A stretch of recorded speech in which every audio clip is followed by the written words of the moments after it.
Dinagsa ng mga busy sa umaga ang night market sa Divisoria sa Maynila. Marami ang naghabol mamili ng panregalo at susuotin 9 na araw bago ang Pasko. May unang balita si Jomar Apresto. Pasado 1:00 na ng madaling araw, masigla pa rin ang night market sa Divisoria sa Maynila. Marami ang naghabol na makapamili ng mga pangregalo at mga isusuot sa Pasko. Ang mag-best friend na sina Melba at Lisa, first time daw mamili rito sa Divisoria. 3 buwan pa lang daw mula nang dumating sila sa Metro Manila mula Bicol para magtrabaho. Pinili raw talaga nilang mamili sa night market.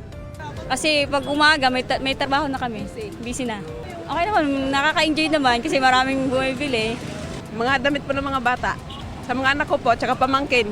Ang mag-asawang sina RJ at Nidalyn, hindi na pinapasok sa night market dahil inabot na sila ng cut-off.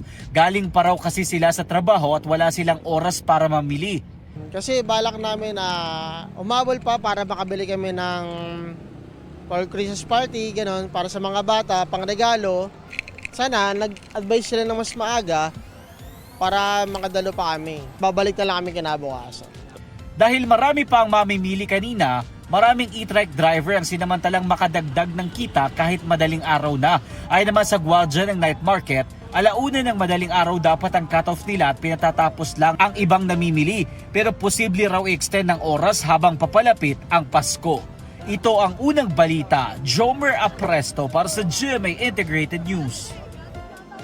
Kapuso, huwag magpapahuli sa latest news and updates. Mag-iuna ka sa balita at mag-subscribe sa YouTube channel ng GMA Integrated News.